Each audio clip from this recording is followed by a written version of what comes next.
Merci au Seigneur pour ces bons moments. Amen. Je suis heureux de vous voir. Vous êtes beaux. Vous le saviez? On vous l'a déjà dit? Vous êtes beaux. Vous êtes rayonnants de joie. Et ce matin, nous sommes présents dans ce lieu. Je voudrais vous saluer chacun.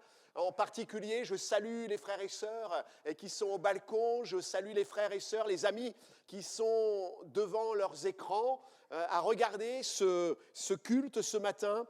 Et vraiment, il y a de la joie d'être dans la présence de Dieu. Il y a de l'allégresse, il y a quelque chose qui est particulier. Seul le croyant, le chrétien peut le réaliser, peut le vivre finalement. Et ce matin, en écoutant les chants, je me suis aperçu qu'il y avait un fil conducteur. Vous êtes aperçu qu'il y avait un fil conducteur? Il est roi. Il est roi.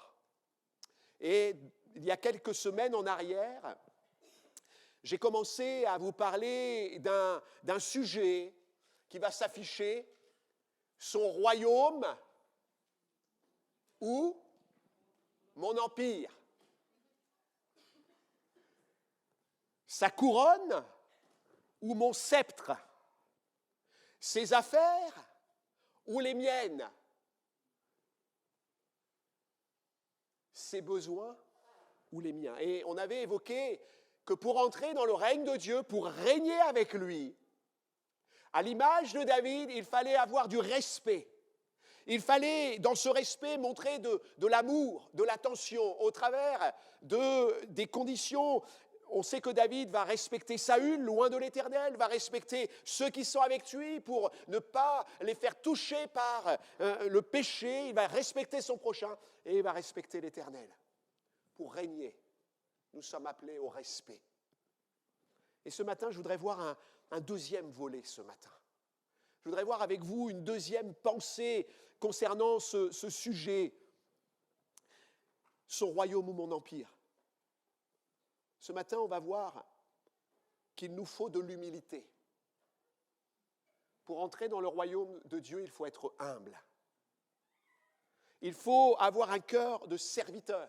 Il faut avoir un cœur à l'image de son Sauveur, à l'image de Jésus. Je vais utiliser en modèle un homme dans la parole de Dieu, mais quelqu'un aurait pu me dire, mais tu aurais pu choisir Jésus. N'est-il pas celui dont il est écrit dans Matthieu 11 au verset 28 et 30 « Venez à moi, vous tous qui êtes fatigués et chargés, et je vous donnerai du repos. Prenez mon joug sur vous, recevez mes instructions, car je suis doux et humble de cœur. » J'aurais pu prendre Jésus. Mais parfois, quand on prend des exemples qui nous paraissent évidents, puissants en image, parfois on est découragé. Vous n'êtes pas d'accord?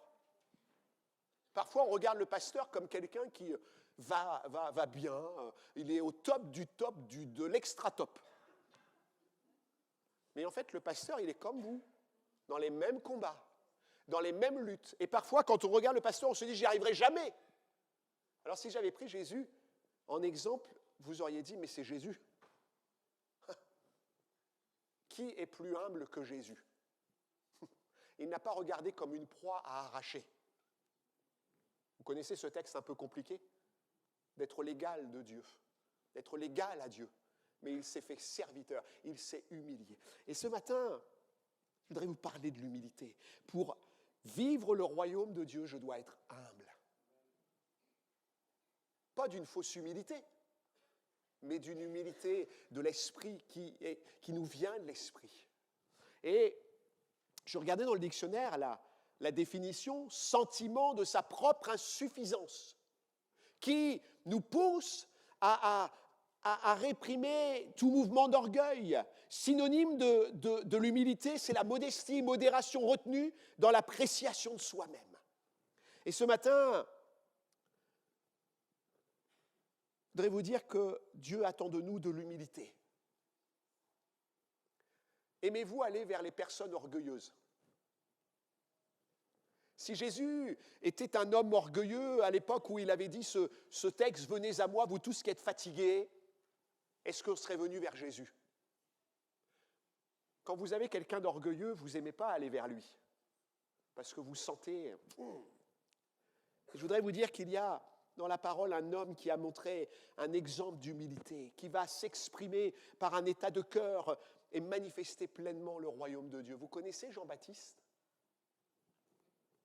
Le dernier des prophètes, et c'est celui qui ouvre la voie à la grâce au travers de son témoignage dans le désert. Jean-Baptiste était un homme sans prétention. Matthieu chapitre 3 verset 4 nous dit « Jean avait des vêtements de poil, de chameau. Il n'avait pas un costume Hugo Boss. Il n'avait pas des chaussures Weston. C'était un homme qui avait un aspect sain, voire même rugueux. Il avait une ceinture de cuir autour des reins et il se nourrissait de la nourriture qu'on va bientôt avoir. Précurseur de la nourriture insecte. Il mangeait des sauterelles et du miel sauvage. Cet homme ne paradait pas. Cet homme ne faisait pas fi de sa personne. Il était un homme simple, vêtu de vêtements simples, et il vivait dans le désert. Il ne cherchait pas la notoriété, et pourtant, Dieu a fait de lui le dernier des prophètes, qui était la voix qui crie dans le désert et qui annonçait le salut, la venue de Jésus. Jean-Baptiste était cette voix. Cet homme voyait des foules venir à lui, des foules. Il voyait des hommes de toutes conditions, de tout statut social. Mais cet homme est resté humble. Les habitants de Jérusalem, nous est dit au verset 5 et 6, de toute la Judée venaient et de tous les pays des environs du Jourdain se rendaient auprès de lui. Confessant leurs péchés, ils se faisaient baptiser par lui dans le fleuve du Jourdain. Le succès aurait pu le griser. Quand on a de la réussite,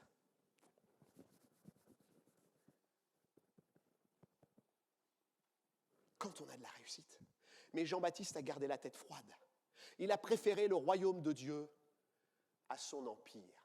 Alors je vous invite à lire dans Jean chapitre 3, au verset 25, des éléments qui vont nous permettre de réaliser ce que peut-être on a besoin de garder dans notre cœur, de rectifier dans nos vies, de vivre dans nos vies.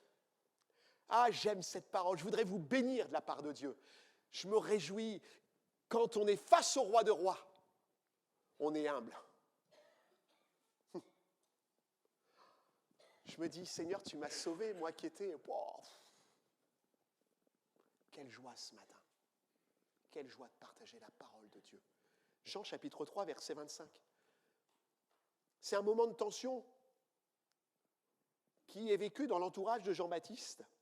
Et Jean-Baptiste va faire preuve d'une grande sagesse, d'une grande humilité. Jean chapitre 3, verset 25.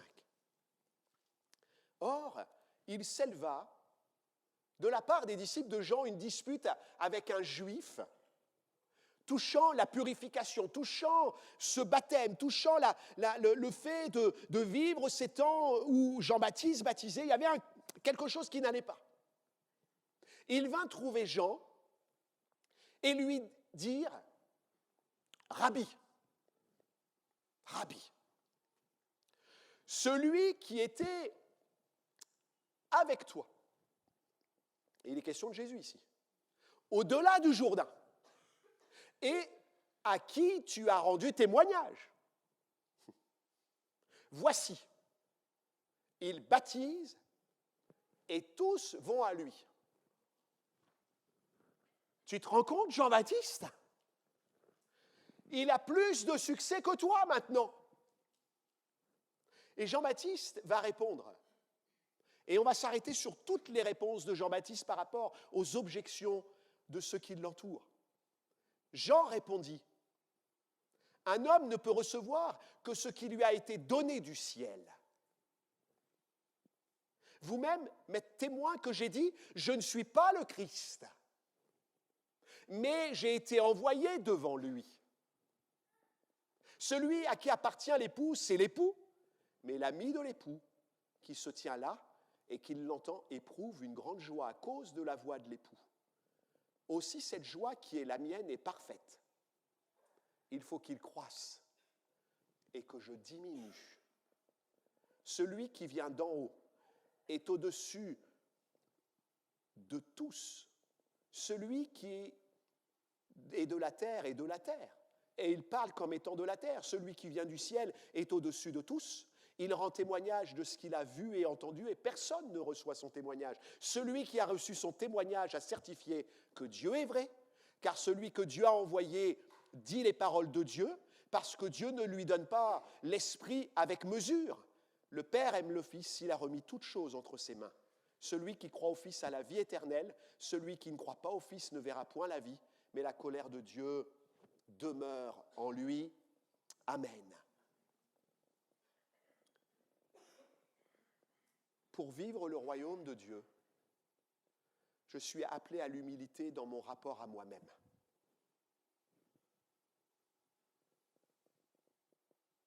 Pour vivre le royaume de Dieu, je dois savoir qui je suis devant Dieu. Ce qu'il a fait en moi, ce qu'il a réalisé dans ma vie. Et vous avez vu, les disciples de Jean vont l'interpeller sur sa personne.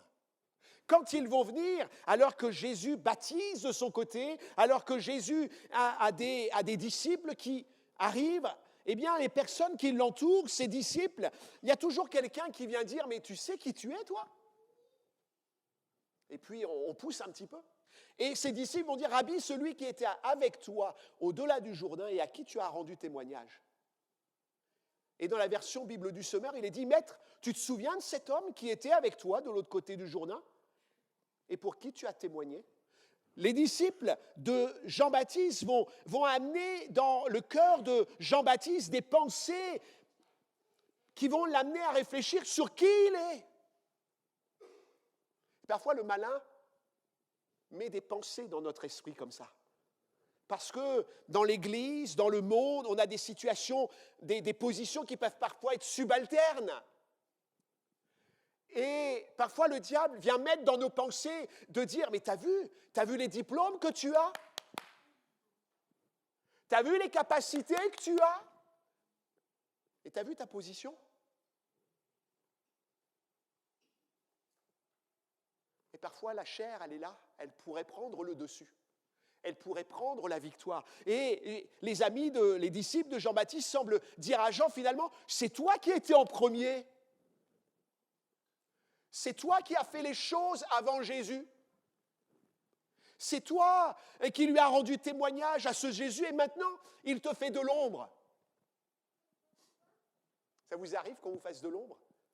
Un serviteur de Dieu dans le passé que je connais disait « Ah, le moi n'aime pas qu'on fasse de l'ombre à la pénombre, à la petite ombre de son doigt de pied. » Il y a des gens, il ne faut surtout pas marcher sur leur ombre.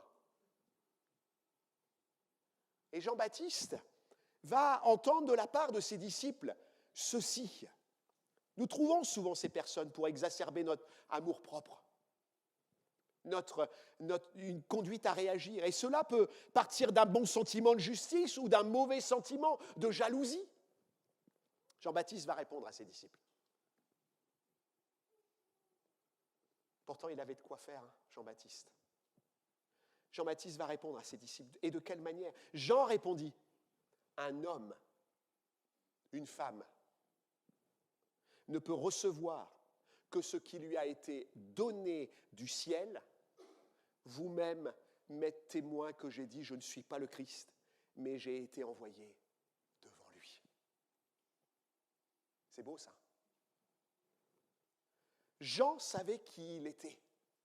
Jean savait son identité. Certains religieux étaient venus de Jérusalem afin de connaître quelle était son identité.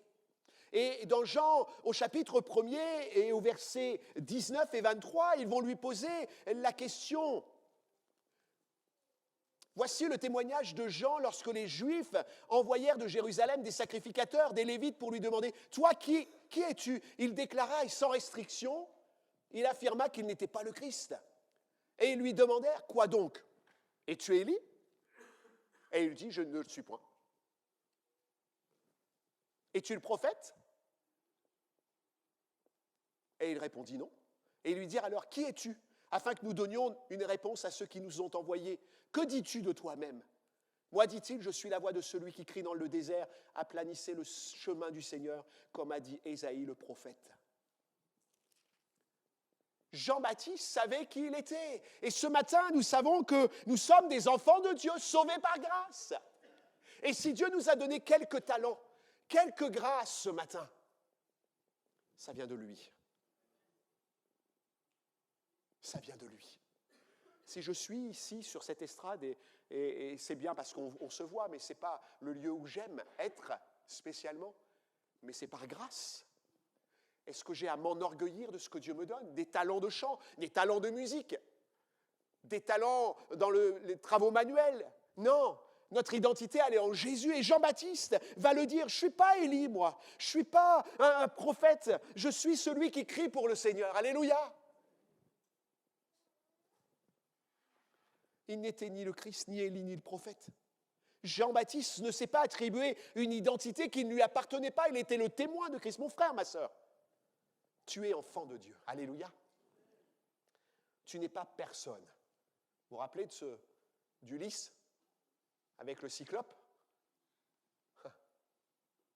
Qui es-tu ? Je m'appelle personne. Et puis des gens vont venir voir ça fait partie de la mythologie, ce n'est pas la Bible. Il y en a qui vont venir voir le cyclope et ils vont dire, qui t'a fait ça ? Personne. C'est astucieux en fait. Parce que comme ça, Ulysse disparaissait et on ne savait pas qui il était. Et finalement, Dieu nous appelle à disparaître. Vous vous rappelez des textes que j'ai lus la première fois ? À quoi ressemble le royaume de Dieu ? Le royaume de Dieu ressemble à un grain de sénévé qu'un homme a pris et jeté dans son jardin. Il pousse, devient un arbre. Cette graine a disparu. Et finalement, Jean-Baptiste cherchait à disparaître. Ce qu'il faisait pour le Seigneur, c'était pour le Seigneur. Ce n'était pas pour lui. Et le royaume de Dieu, nous sommes appelés à être ces graines qui meurent pour la gloire de Dieu. Ne dégrade pas ton identité, n'usurpe pas une autre identité ce matin. Tu te sens faible, tu te sens minuscule, tu te sens peut-être esseulé dans l'église, mais Dieu te voit et Dieu compte sur toi. Dans le travail, dans l'église, dans le travail, dans le monde. Et puis Jean-Baptiste savait quelle était sa nature au regard de celle de Jésus. Il va en témoigner en Matthieu chapitre 3, verset 11. Matthieu 3, verset 11. J'aime ces textes. Vous aimez la parole de Dieu ? Oh oui, c'est un petit amen ça. Vous avez le droit de dire amen. Moi, je vous baptise d'eau, dit Jean-Baptiste. Alléluia. Pour vous amener à la repentance. Mais celui qui vient après moi est plus puissant que moi. Je ne suis pas digne de porter ses souliers. Lui, il vous baptisera du Saint-Esprit et de feu. Il savait sa nature, une nature humaine, une nature faible. Mais Jésus qui allait venir, c'était celui qui envoyait le Saint-Esprit. Vous savez, vous avez des prédicateurs, vous avez Gilbert, vous avez moi aujourd'hui. Ce n'est pas les hommes qui vont faire de vous des serviteurs et des servantes, c'est Dieu. Nous sommes là que pour apporter la parole. Mais c'est Dieu qui va vous construire, c'est Dieu qui va vous édifier, alléluia, par son esprit, par sa puissance. Paul dira aux Romains, par la grâce qui m'a été donnée, je dis à chacun de vous de n'avoir pas de lui-même une trop haute opinion, mais de revêtir des sentiments modestes selon la mesure de foi que Dieu a départie à chacun. Parfois, on voudrait avoir une position que Dieu ne nous a pas donnée. C'est vrai, ça. Alors, on laisse faire, et puis des fois, quand on est devant, on s'aperçoit qu'on n'est pas à notre place. C'est une belle expérience à faire, parfois. C'est parfois humiliant, mais c'est parfois aussi pour notre salut. Jean-Baptiste, dans son humilité, va vivre le royaume de Dieu. La suite du texte de Matthieu nous dit, alors que Jésus vient pour se faire baptiser. Vous savez, Jean-Baptiste avait dans son cœur, mais Seigneur, je ne suis pas digne. Je ne suis pas digne de te baptiser, je ne suis pas digne. Et Jésus va lui dire, il faut que tu fasses ce qui est juste. Et Jean va baptiser Jésus. Va baptiser Jésus. Dans Matthieu au chapitre 3, verset 16, les versets qui ont précédé, Matthieu 3, 16. J'ai tourné ma page, mais ça va peut-être plus vite. Jean-Baptiste va vivre quelque chose de cette humilité, de ce cœur de serviteur. Il va finalement céder à Jésus. Jean ne lui résista plus, il va baptiser Jésus. Et dès que Jésus eut été baptisé, il sortit de l'eau et voici les cieux s'ouvrir. Et il vit l'Esprit de Dieu descendre comme une colombe venir sur lui. Jean-Baptiste va vivre dans son humilité, dans sa personnalité humble, il va vivre le royaume de Dieu. Ce matin, mon frère, ma sœur, tu veux vivre le royaume de Dieu ? Laisse-toi saisir par Jésus-Christ. Laisse-toi te remettre dans son cœur de Père, comme enfant de Dieu. Dans l'humilité, Jean-Baptiste va voir la révélation de la Trinité. Il est dit dans ce texte, il vit l'Esprit de Dieu descendre comme une colombe sur lui. Et la suite du texte nous dit qu'il entendit, une voix se fit entendre des cieux, ces paroles, celui-ci est mon Fils bien-aimé, en qui j'ai mis toute mon affection. Il y a là l'image de la Trinité. Jésus baptisé, le Saint-Esprit qui descend et la voix du Père qui se fait entendre. Jean-Baptiste va vivre le royaume, une partie du royaume, révélée sur la terre. Dans l'humilité, mon frère, ma sœur, Dieu veut te révéler sa majesté. Quiconque s'élèvera sera abaissé. Et quiconque s'abaissera sera élevé. La deuxième pensée que je voudrais partager avec vous, après ce rapport à nous-mêmes, Seigneur, qui suis-je ? Seigneur, je suis ton enfant, tu m'as lavé, purifié. Il y a une deuxième pensée, c'est que pour vivre le royaume de Dieu, je suis appelé à l'humilité dans mon service, dans ce que je fais, dans ma personne, mais dans ce que je fais dans l'Église, dans ce que je fais à l'extérieur. Les disciples de Jean-Baptiste vont souligner une seconde chose dans notre texte. Jésus passe devant, non seulement, mais en plus, voici, il baptise.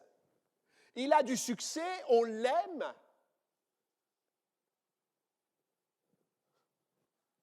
Mais en plus, il baptise.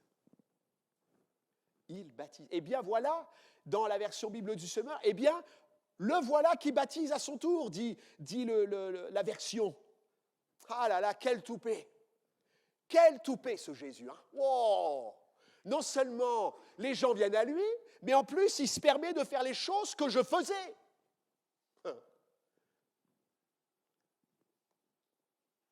C'est pas arrivé dans l'Église, ça? Pas ici. Ailleurs, oui. Aimez-vous vous faire doubler?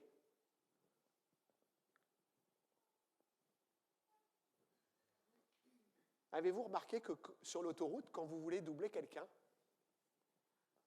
vous êtes à 130, 110 sur un tronçon à 110, quelqu'un est devant vous à 90, vous vous dites j'ai le temps de doubler, vous accélérez, vous êtes à 130, et puis la voiture à côté, ah, ça vous est déjà arrivé. C'est vrai ça, hein? Elle est à 90, vous dites, oh, il n'avance pas. Hein. Alors vous accélérez, puis la voiture, elle accélère à côté. On n'aime pas se faire doubler. On n'aime pas qu'on prenne notre place. C'est pas charnel, ça? Mais pour vivre le royaume de Dieu, bah, parfois on est doublé. Vous savez, il y a des scouts au milieu de nous, et il y a une comment dire, je ne sais pas, c'est un texte qui dit, si tu t'arrêtes, je ne sais plus, il démissionne. Mais si tu cours, il te rattrape, il te dépasse. Si tu pries, ils deviennent des saints, en fait. Ça fait partie des choses scouts. Et je crois que parfois, dans notre cœur, on n'aime pas se faire doubler, on n'aime pas être dérangé dans nos positions. Jean-Baptiste, eh bien, pour lui, que Jésus devienne connu, c'est bien. Mais ses amis vont lui dire, mais qu'il commence à baptiser, tu as intérêt à te défendre. Et parfois, on joue des coudes. On ne veut pas se laisser sa place, on ne veut pas laisser son autorité, on ne veut pas laisser ses compétences. Il y avait dans le cœur des disciples de Jean-Baptiste comme un désir de conserver leur hégémonie. Ça, c'est à moi. Vous avez vu quand les gens ils amènent des personnes nouvelles à l'église et qu'ils se font baptiser, il y en a, ils mettent une cour. Ça, c'est la personne que j'ai amenée. Ça, c'est ma médaille.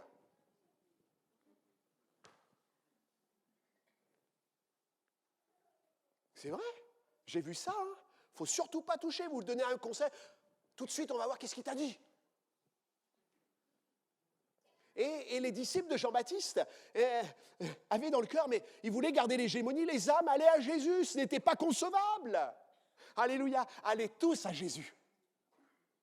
Et regardez plus celui qui prêche.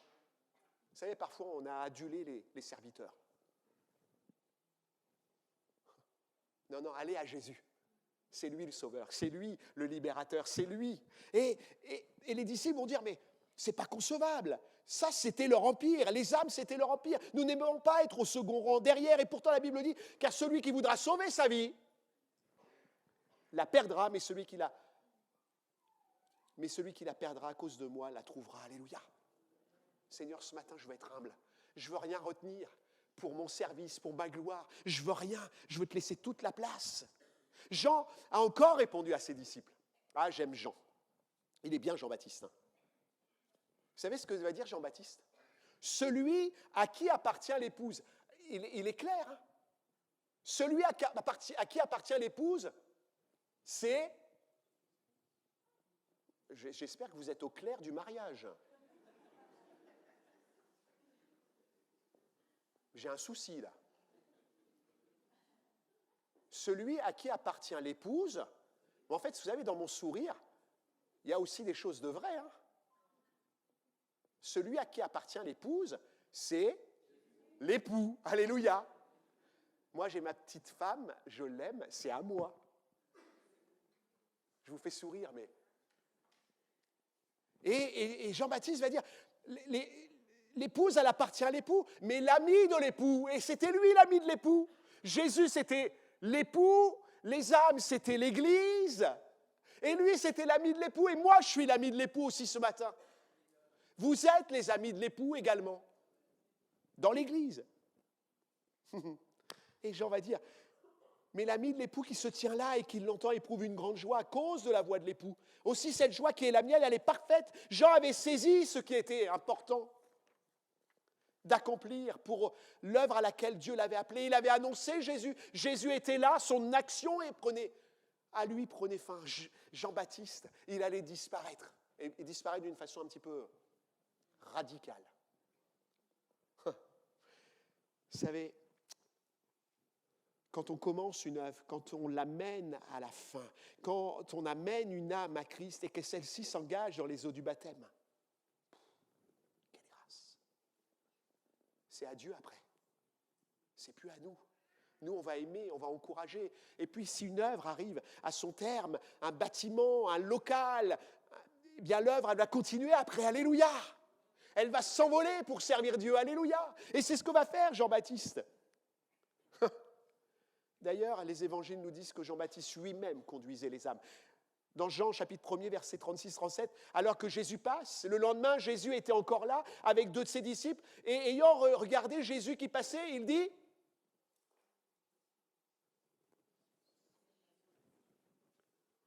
Jean-Baptiste, il a dit, c'est à moi qu'il faut venir. Non. Voilà l'agneau de Dieu, voici l'agneau de Dieu. Et il va dire, que c'était lui qu'il fallait suivre. Les 2 disciples entendirent prononcer ces paroles et suivirent Jésus. Il ne va pas dire, dis donc, t'es avec moi? Non, c'est à Jésus. C'est à Jésus. C'est Jésus. Mon frère, ma sœur, t'accroches-tu à ce que tu possèdes? Ce que tu fais dans l'église, ou ce qui te donne une certaine valeur. Jean-Baptiste n'a rien fait de cela. Pas de procès d'intention, de bouderie. Oh, les bouderies. Pas les bouts de riz. hein. Vous suivez, hein? Les bouderies. Je n'ai pas obtenu ce que je voulais. Je ne suis pas à la place où je dois être. Ah, si. Ah, Jésus, prends ma vie. Vous connaissez ce chant, prends ma vie, sers-toi de moi. Me voici. Me voici. Il a dit, ce que je fais ne m'appartient pas. Il parlait des âmes. J'aime l'image qu'il prend de l'époux et de l'épouse. Mon ami, es-tu bien attaché, es-tu plus attaché à ton service qu'à celui qui te l'a confié? Es-tu plus attaché à ton poste qu'à celui qui te demande d'agir pour lui? Parfois, on a mis le service, on a mis l'œuvre en premier dans nos vies, alors que c'est le Seigneur qu'on doit mettre. C'est le Dieu de l'œuvre. Et ce n'est pas l'œuvre de Dieu, dans le sens où on sert l'œuvre. Non, on sert Dieu avant tout. Amen. Paul laisse cette interrogation à chacun. Car qu'est-ce qui te distingue? Qu'as-tu que tu n'aies reçu? Et si tu l'as reçu, pourquoi te glorifies-tu comme si tu ne l'avais pas reçu?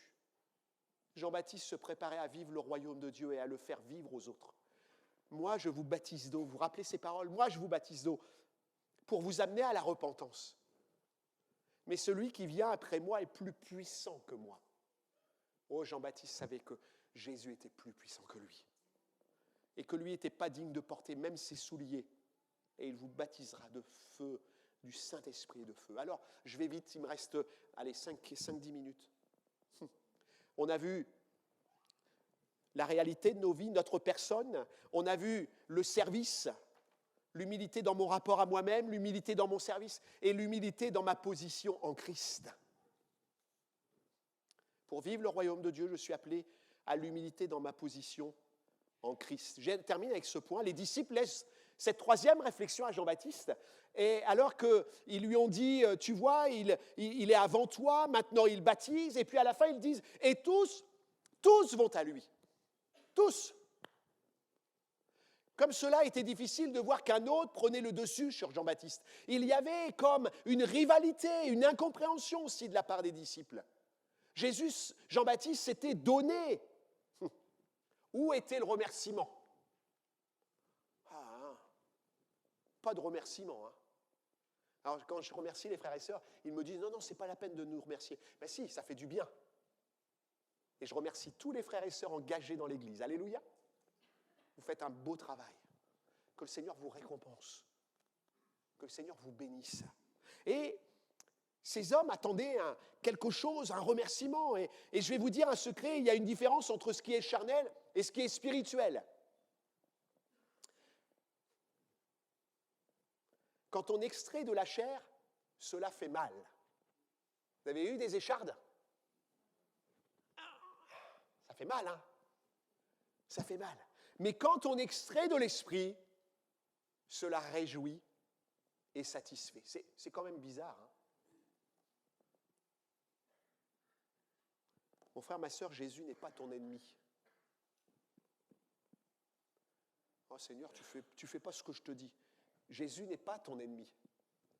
Celui qui t'empêche de tourner en rond, non, Jésus est celui qui veut t'emmener là où il veut t'emmener. Il est celui qui te sanctifie, te fait grandir, te conduit dans son royaume, le royaume du Fils de son amour, dit Colossiens chapitre 1er, verset 13. Jean-Baptiste est le dernier prophète de l'Ancien Testament. Et alors que Jean-Baptiste apporte Jésus, il sait qu'il y a une ère nouvelle qui s'ouvre derrière lui. La loi fait place à la grâce en Jésus. À nouveau, Jean-Baptiste répond aux disciples, à ses disciples. Il faut qu'il croisse, et je terminerai par ça. Il faut qu'il croisse. Et que je diminue. Il n'a pas dit, il faut que je diminue. C'est important ce qu'il dit. Hein. Il faut que je diminue pour qu'il croisse. Quand Jésus est en train de croître en nous, alors que c'est systématique et normal que nous diminuions. Mais pour que nous diminuions et qu'il croisse, c'est plus difficile.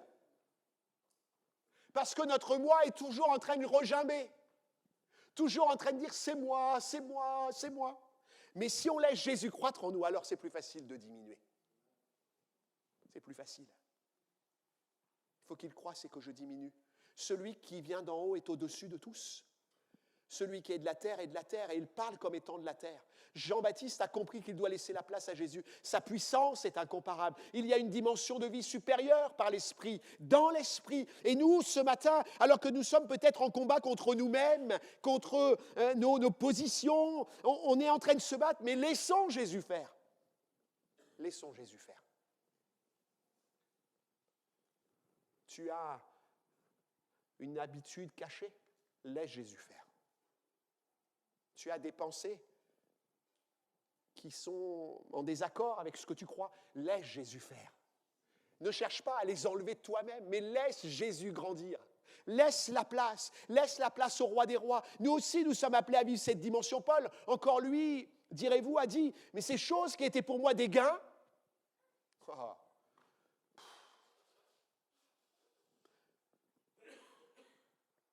je les ai regardées comme une perte à cause de Christ. Quand tu laisses les choses, tu es gagnant. Quand tu abandonnes les choses, tu es gagnant. Quand tu laisses Jésus prendre toute la place, tu es gagnant. Tu ne perds pas, mais tu gagnes.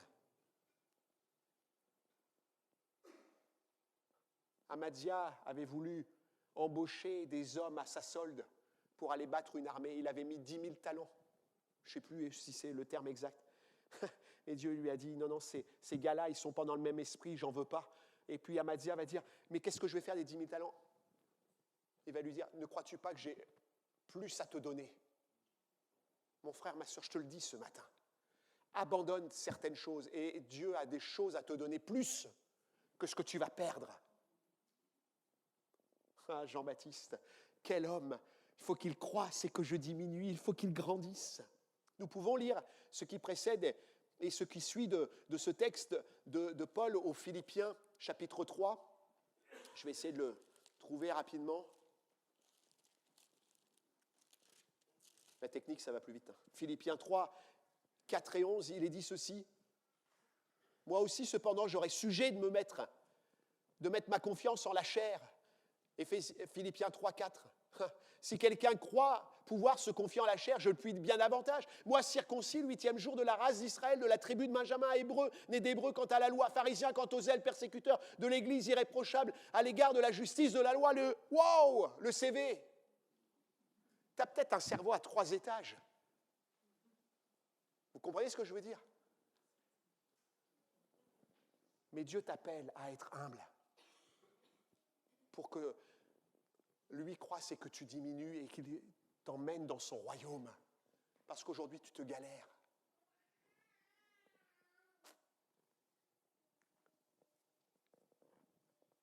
Non pas que Jean-Baptiste rejetait tout l'engagement pour Christ, mais il voulait s'effacer devant lui. Jean-Baptiste a compris ce proverbe 22, verset 4 qui dit « Le fruit de l'humilité, de la crainte de l'Éternel, c'est la richesse. » Écoutez bien. C'est la richesse, la gloire et la vie. Le fruit de l'humilité, de la crainte de l'Éternel, c'est la richesse, la gloire et la vie. Alors, pour atteindre le royaume de Dieu, il fallait que Christ établisse son royaume dans les cœurs par l'action de l'Esprit. C'est pour cela que Jean-Baptiste a laissé la place. Je conclus. C'est dans l'humilité, mon frère, ma soeur, que nous actionnons au royaume de Dieu.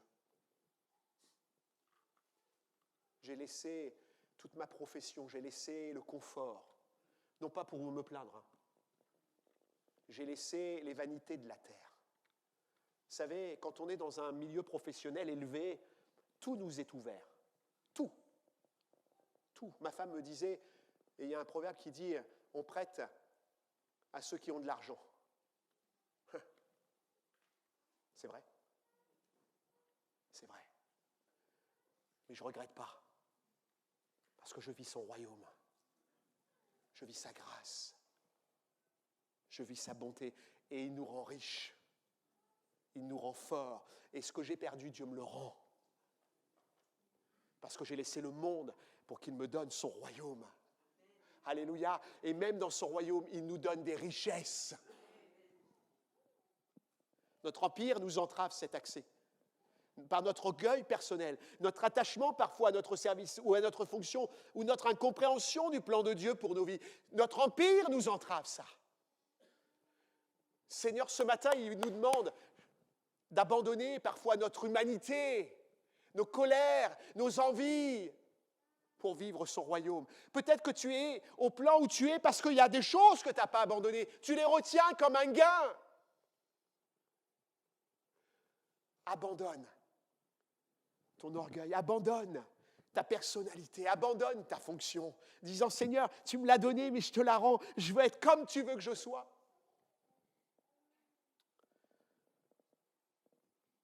La parole de Dieu dit ceci, Dieu résiste aux orgueilleux, mais il fait grâce aux humbles. Vous savez que Jésus a donné un excellent témoignage de Jean-Baptiste, cet homme avec des poils de chameau qui mangeait des sauterelles. Il a donné un excellent témoignage. Et nous avons ce même privilège. Je vous le dis, dira Jésus, parmi ceux qui sont nés de femmes, il n'y en a point de plus grand que Jean. Oh ben ouais, mais bon. Il faut que le Seigneur croisse. Je suis l'ami de l'époux. Je suis. Et Dieu l'a élevé. Alléluia. Dieu a fait de lui un témoin. Il n'y a point de plus grand que Jean. Et, écoutez bien, cependant, mon frère, ma sœur, c'est pour toi et pour moi. Cependant, le plus petit dans le royaume de Dieu est plus grand que Jean. Waouh! L'empire ici, il ne dure pas longtemps. Et le royaume de Dieu, c'est pour l'éternité. Soyons de ceux qui disons, nous avons tout reçu de sa plénitude, grâce pour grâce.